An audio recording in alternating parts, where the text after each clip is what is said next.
हम लोग शुरू करेंगे एक्सरसाइज नंबर 10.3 अपनी कैंटर पब्लिशर सीरीज़ में, जो हम लोग काफ़ी देर से कर रहे हैं। मैथ्स ग्रेड 10th हम लोग चैप्टर नंबर 10 एक्सरसाइज नंबर 3 पर पहुंच चुके हैं। तो अगेन ये थ्योरम्स वाला चैप्टर था, तो इसके अंदर हम पहले वो थ्योरम्स एक बार पढ़ते जाते थे। प्रूफ्स तो हमने करने नहीं इस बार, जो फेडरल बोर्ड का सिलेबस है उसके मुताबिक। तो जो एसएलओज हैं जिसमें थ्योरम्स दिए गए हैं, उन्हीं थ्योरम्स को कैंटर ने कॉपी किया है। तो इस एक्सरसाइज के साथ मुंसलिक 4 थ्योरम्स हैं और ये हमारे इस चैप्टर के आखिरी थ्योरम्स है। तो यहाँ पर पहले ही जो प्रॉपर्टी ऑफ सर्कल जिसे ये कह रहे हैं, if two arcs, this is exercise 10.0 से पहले 10.2 तक, जो 10.1 और 10.2 लाजमी आप देखें ताकि आपको इसका फुल आइडिया हो। So if two arcs of a circle, और of congruent circles are congruent, then the corresponding chords are equal. तो ये थ्योरम आपको सिंपली, ये प्रॉपर्टी ऑफ सर्कल आपको सिंपली ये कहती है कि अगर आपके पास कोई से 2 आर्क्स हैं, 2 आर्क्स हैं। आर्क्स क्या हैं? तो अगर आपके पास कोई भी सर्कल है तो उसके अंदर आप कोई सा भी हिस्सा ले लें सर्कमफेरेंस का, चाहे वो इतना हिस्सा है, चाहे वो इतना बड़ा हिस्सा है, चाहे वो छोटा सा हिस्सा है, कोई सा भी अगर आप हिस्सा ले लें तो हम उसको आर्क कहते हैं। हर कॉर्ड के साथ एक आर्क जुड़ी होती है। फॉर एग्जाम्पल अगर ये एक कॉर्ड थी, जैसे आपको पता है कॉर्ड क्या है, तो उसके साथ उस कॉर्ड की एक खास आर्क होगी, जैसे ये वाली आर्क, राइट। इस कॉर्ड की आर्क क्या है? ये वाली है। और इस कॉर्ड की एक्चुअल में 2 आर्क्स हैं, एक ये वाली आर्क है और एक आपके पास ये वाली आर्क है, राइट। ये कॉर्ड इस सर्कल को इन 2 आर्क्स में डिवाइड करती है। तो ये हम कहते हैं कि ये इस कॉर्ड की आर्क्स हैं, इन आर्क से ये कॉर्ड है, ये माइनर आर्क है and this is the major arc, जो बड़ी वाली है that is the major arc. तो यही कहते हैं कि अगर कोई सी भी 2 आर्क्स सेम सर्कल की, बेशक तो एक ही सर्कल है, उस पर आपके पास एक ये आर्क है, इसकी जो आपके पास जो आपके पास लेंथ है वो एक दूसरी आर्क है उसके बराबर है, या फिर आपके पास एक सर्कल ये है, एक सर्कल ये है, इस पर एक आर्क का हिस्सा है, इस पर एक आर्क का हिस्सा है, इन दोनों की लेंथ सेम है, तो फिर इसकी जो कॉर्ड्स होंगी वो आपके पास इक्वल होंगी। यानी अगर ये आर्क्स इक्वल हैं तो उन आर्क्स की कॉर्ड भी इक्वल होगी। तो बहुत ही सिंपल थ्योरम है।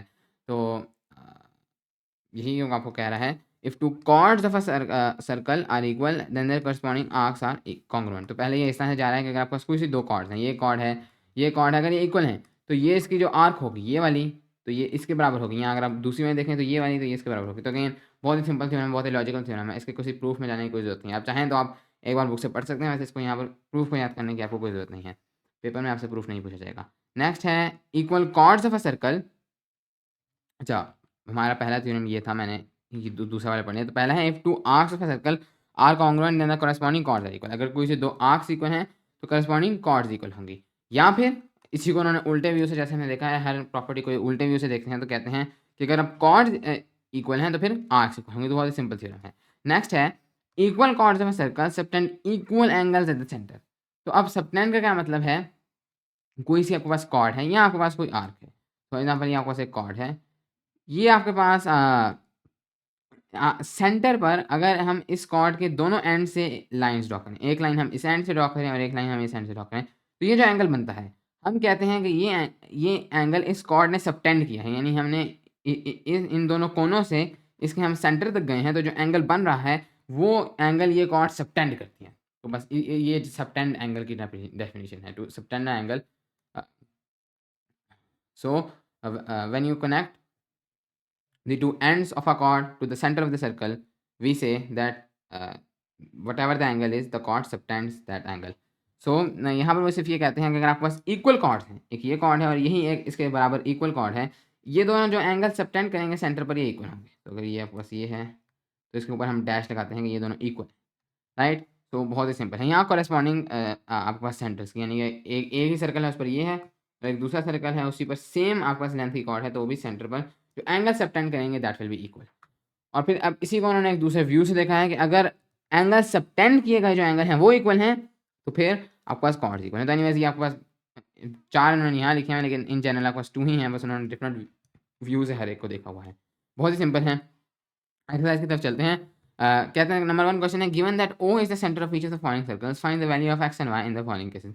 अब ये जो पहले इसके 3 पार्ट्स हैं इस क्वेश्चन के, इसके अंदर इनमें तो मुझे कोई गलती लगती है। जैसे अगर आप ये वाला देखें तो ये कोई मिस प्रिंटिंग का इशू है, तो ये तो हम नहीं कर पाएंगे। ये तीसरा वाला भी कोई मिस प्रिंटिंग का इशू देख रहे हैं। अगर आप इधर देखें, इन्होंने यहाँ पर कोई एक्स डालना था और यहाँ पर भी कोई ना कोई मिस प्रिंटिंग ही लग रही है, तो ये वाला क्वेश्चन तो हम नहीं कर पाएंगे। ये वाला ठीक है देखने में बज़ाहिर। हाँ, तो ये वाला हम लोग सॉल्व कर लेते हैं। और तो ये वाला मैं एक सॉल्व करता हूँ, बाकी ये एक्चुअली में ये अब आपको खुद सॉल्व करने चाहिए। बहुत ही सिंपल क्वेश्चन है, जो हमने थ्योरम है बस उनको हमने यहाँ पर अप्लाई करना है। तो यहाँ पर उन्होंने कहा है एक्स और वाई की वैल्यूज़ निकालें। सबसे पहले ये वाली उन्होंने लेंथ आपको दे दी है, दिस इज 22। और ये आप देखेंगे ये इन्होंने लाइन्स लगाई हैं, इन लाइन से आप बताते हैं कौन सी दो लाइन्स इक्वल हैं। यहाँ पर सिर्फ एक लाइन लगी है और यहाँ पर भी सिर्फ एक लाइन लगी है, दिस मीन्स ये दोनों इक्वल हैं, यानी इन दोनों की लेंथ एक एक लाइन है, मतलब आप अज्यूम करें। और फिर यहाँ पर दो लाइनें लगी हैं, यहाँ पर दो, मीन इन दोनों की लेंथ इक्वल है। तो जहाँ पर सेम अमाउंट ऑफ लाइन्स लगी हैं वो दोनों इक्वल हैं। तो ये बस आपको दिखाने का तरीका है, उन्होंने ये नहीं बताया एक्चुअली में है कितना, बस बता दिया है कि ये दोनों इक्वल हैं।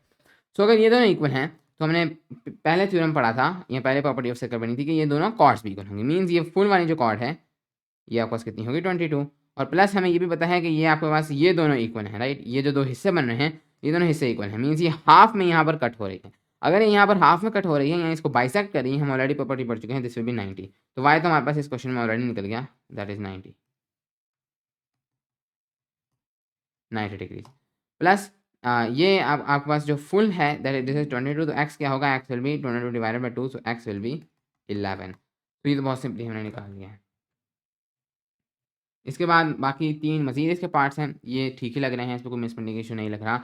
तो अगेन ये अब आप खुद कर सकते हैं, इसके अंदर बहुत ही सिंपल आपके पास प्रॉपर्टीज यूज हुई हैं। मैं इसका आखिरी पार्ट भी कर देता हूँ, जो 6 पार्ट है उसके अंदर अगेन आपने एक्स और वाई निकालना है। तो अगर इधर आप लोग देखें तो सबसे पहले तो ये 90 डिग्रीज बन रहा है, और अगर ये 90 डिग्रीज बन रहा है मीन्स इसको यहाँ पर बाइसेक्ट करेगा, सो ये वाली लेंथ हो जाती है 5, ये वाली आपके पास लेंथ हो जाती है 5।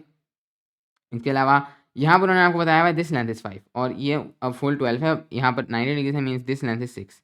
यहाँ पर से आप इसका रेडियस निकाल सकते हैं, राइट। ये वाला जिसका रेडियस होगा, इसका रेडियस आप लोग पिथागोरस थ्योरम से निकाल सकते हैं। ये हो जाएगा आपके पास, ये जो भी है दिस इज, इसको जी कहता हूँ मैं, ये जो भी है ये, राइट। ये आपके पास इक्वल होगा 6 स्क्वायर प्लस 5 स्क्वायर के, according to Pythagoras theorem is also 90। तो ये हो जाएगा G square is equal to 36 plus 25, G is equal to square root of 61, which is going to be 7.81 approximately. So इसका radius हो गया 7.81, तो ये वाला भी रेडियस है, तो दिस इज ऑल्सो 7.81। तो फिर उसके बाद ये भी 90 डिग्री से लगाकर आप अगेन पिथागोरस थ्योरम लगाकर एक्स फाइंड आउट कर सकते हैं। तो उसको हम लोग देखते हैं, तो ये हो जाएगा x square plus 5 square is equal to 7.81 square. वो तो 61 ही आना चाहिए, यानी कि यहाँ पर 61 के करीब करीब आएगा कि मैं इसको डायरेक्टली 61 लिख दूंगा, क्योंकि मैं चलें इसको मैं अगर स्क्वायर रूट ऑफ 60 ही कंसीडर करूँ तो मैं यहाँ पर लिख सकता हूँ स्क्वायर रूट ऑफ 61, राइट। तो ताकि मेरे पास एक सीधा आंसर है। तो रेडियस है स्क्वायर रूट ऑफ 61, तो ये बाकी आगे जाकर ये हो जाएगा x square is 61 minus 25, x square is 36, so x is 6। तो यहाँ पर आपके पास एक्स की वैल्यू तो आ गई 6। जहाँ तक बात है वाई की वैल्यू की, तो वाई तो ये वाला एंगल है। तो ये अगेन आप अगेन पिथागोरस जो ट्रिग्नोमेट्री है उसको लगाकर आप लोग फाइंड आउट कर सकते हैं।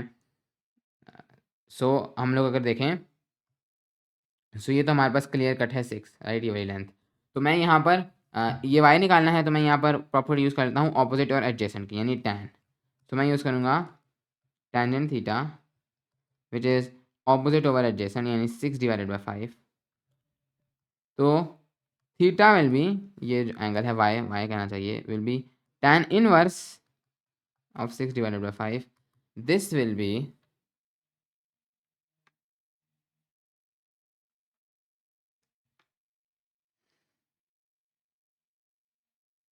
50.19.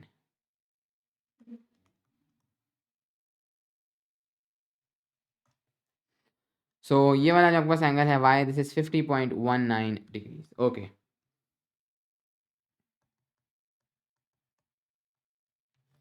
So y, मुझे इसको y कहना चाहिए। तो ये आपकी होगी वैल्यूज। ओके, नेक्स्ट आपके पास ये वाला क्वेश्चन है, दिस इज क्वेश्चन नंबर 2। सो ये हमारे पास कहता है कि ये आपके पास एक सर्कल है Q, के एल, ये आर्क, इसके ऊपर आर्क का निशान है, मीन्स जो आपके पास के एल आर्क है।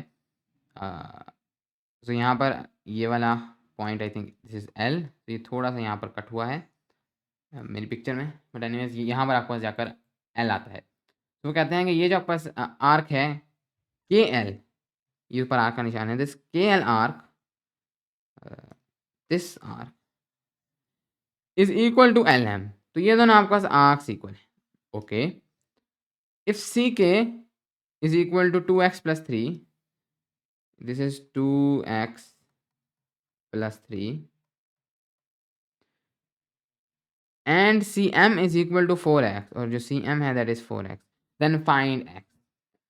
यहाँ पर चूंकि आपके पास ये दोनों आर्क्स इक्वल हैं, इसका मतलब कि ये दोनों जो आपके पास ये दोनों लेंथ है ये भी आपके पास इक्वल होंगी, राइट।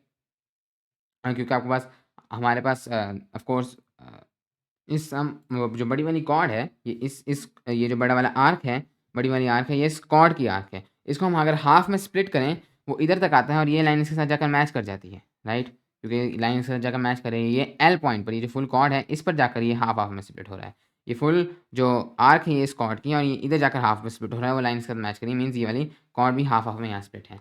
अगर ये हाफ हाफ में स्प्लिट है मीन्स ये दोनों इक्वल हैं, तो ये दोनों आपके पास 4x will be equal to 2x plus 3। तो आगे तो आप इसको बड़ी आसानी से कैलकुलेट कर सकते हैं। ये हो जाएगा 2x is equal to 3, x is equal to 3 divided by 2। So yes this is your answer, 1.5 है x की वैल्यू। ओके, इसके साथ ही हमारी एक्सरसाइज कंप्लीट हो गई। Thank you very much.